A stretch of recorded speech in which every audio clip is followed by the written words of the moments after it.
നമസ്കാരം സുഹൃത്തുക്കളെ. നമുക്കറിയാവുന്ന ആൾക്കാരല്ലേ ഇവര് പറയുന്നത്. ഇനി ഞങ്ങളുടെ പ്രവർത്തകരാണോ വേറെ വല്ലവരും ആണോ എന്ന് പോലും ഞങ്ങൾക്ക് അറിയില്ലല്ലോ. പക്ഷെ ഞങ്ങളുടെ പ്രവർത്തകർ മാത്രമായിരിക്കണമെന്നില്ലല്ലോ. ആരെങ്കിലും ഈ പറഞ്ഞ പോലെ ഒരു മിസ്റ്റീഫ് ഉണ്ടാക്കാൻ വേണ്ടി ശ്രമിച്ചത് ആയിക്കൂടെ.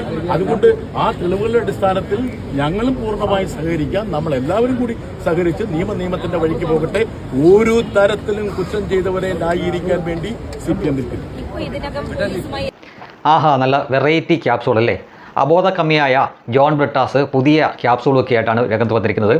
ED സംഘത്തിനെ ആക്രമിച്ചത് ഞങ്ങളുടെ ആളുകൾ തന്നെയാണ് എന്ന് ഉറപ്പില്ലല്ലോ, മറ്റ് ആളുകളും ആവാം എന്നൊക്കെയാണ് ക്യാപ്സൂൾ വാരി വിതറുന്നത്. പക്ഷേ ഈ കാലത്ത് മലയാളിയെ ഇതൊക്കെ പറഞ്ഞ് പറ്റിക്കാൻ പറ്റുമോ എന്ന കാര്യം സംശയമാണ്. കാരണം ഈ പണിയെല്ലാം ഒപ്പിച്ചിട്ട് ഇവർ നേരെ പോയത് പാളയത്തുള്ള പാർട്ടി ഓഫീസിലേക്കാണ്. അതിനകത്ത് കയറി ഒളിച്ചിരിക്കുകയാണ് ചെയ്തത്. അതിനുശേഷം പോലീസ് വന്ന് അവിടുത്തെ നേതാക്കളുമായിട്ട് ഒരുപാട് നേരം വാദപ്രതിവാദം ഉണ്ടായി. പോലീസിന് അവരുടെ മുന്നിൽ യാചിക്കേണ്ടതായിട്ട് വന്നു. ഒടുവിൽ അതിനകത്തുനിന്ന് ഇറങ്ങി വന്നിട്ടാണ് ഇവർ പോലീസിന് കീഴടങ്ങിയത്. അപ്പോൾ നിങ്ങളുടെ ആളുകളല്ലാത്തവരെ ഇതുപോലെ നിങ്ങൾ പാർട്ടി ഓഫീസിനകത്ത് സുരക്ഷിതമായിട്ട് കൊണ്ട് ഒളിപ്പിച്ച് വെക്കുമോ എന്നൊരു മറു ചോദ്യമുണ്ട്. ഇനി മറ്റൊരു നേതാവ് വളരെ ദയനീയമായ രീതിയിൽ ഒരു ചോദ്യം തിരിച്ചിങ്ങോട്ട് ചോദിക്കുന്നത് കേട്ടു.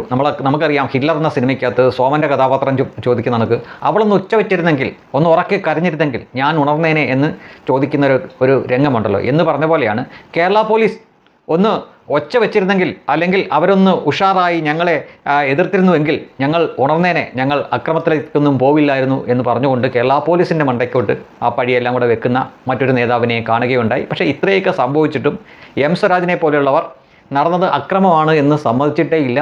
അത് വെറും പ്രതിഷേധം മാത്രമായിരുന്നു. ഭൂതക്കണ്ണാടി വെച്ച് നോക്കിയാൽ പോലും അവിടെ ഒരു അക്രമം നടന്നതായിട്ട് കാണില്ലായിരുന്നു. ഇതിനെയൊക്കെ എങ്ങനെയാണ് അക്രമം എന്ന് പറയുന്നത്? പുള്ളിയെ സംബന്ധിച്ചിടത്തോളം AK-47 ബോംബും ഒക്കെ വെച്ചിട്ട് ED സംഘത്തിന് നേരെ വെടിവെച്ച് അവരെയൊക്കെ ഒന്നടങ്കം കൊന്നാൽ മാത്രമേ ഈ പറയുന്ന പോലുള്ള അക്രമം ആവുകയുള്ളൂ. അല്ലാതെ ചുടുകറ്റ വെച്ച് എറിഞ്ഞാലോ കണ്ണടിച്ച് പൊട്ടിച്ചാലോ കാർ തകർത്താലോ ഒന്നും സ്വരാജിൻ്റെ കണ്ണിൽ അതൊന്നും അക്രമമല്ല. ചുമ്മാതല്ല, അടുപ്പിച്ച് 5 വർഷത്തിനിടയിൽ 2 തവണ തെരഞ്ഞെടുപ്പിൽ തോറ്റ്, അതും സ്വന്തം വാർഡിൽ പോലും പിന്നിലായ ഒരു മുതലാണ് ഈ ഡയലോഗ് അടിച്ചത് എന്നുകൂടി ഓർക്കണം. അങ്ങനെ ഒരു സൈഡിൽ അന്തംകമ്മികൾ കരച്ചിൽ തുടങ്ങുമ്പോൾ മറ്റൊരു സൈഡിൽ ഞങ്ങൾ അങ്ങനെ ചെയ്തിട്ടേ ഇല്ല എന്ന് പറഞ്ഞുകൊണ്ട് സ്വരാജിനെ പോലെയുള്ളവർ നിൽക്കുന്നു. നമുക്കറിയാം, എല്ലാവരും കാണത്തക്ക രീതിയിൽ നിയമസഭയിൽ കിടന്നുകൊണ്ട് സകല പോക്കൃത്രവും കാണിച്ചിട്ട് ഒടുവിൽ ബോധം കെട്ട് ഡെസ്കിൽ കിടന്ന ശിവൻകുട്ടി ഇന്ന് വരെ സമ്മതിച്ചിട്ടില്ല ഞാൻ അങ്ങനെ ചെയ്തിട്ടുണ്ടെന്ന്. അതിനാൽ കുറച്ച് ദിവസം കഴിയുമ്പോൾ ED ഞങ്ങൾ ഒന്നും ചെയ്തിട്ടില്ല, അവരെ ഞങ്ങൾ തൊട്ടിട്ട് പോലുമില്ല എന്ന് പറഞ്ഞാലും അത്ഭുതമൊന്നുമില്ല. കാരണം ആ പാർട്ടിയുടെ പേര് CPM എന്നും അവരുടെ അണികളെ പൊതുവെ ലോകം വിളിക്കുന്നത് അന്തംകമ്മികളെന്നുമാണ്. ആരും ആക്രമിച്ചിട്ടില്ല.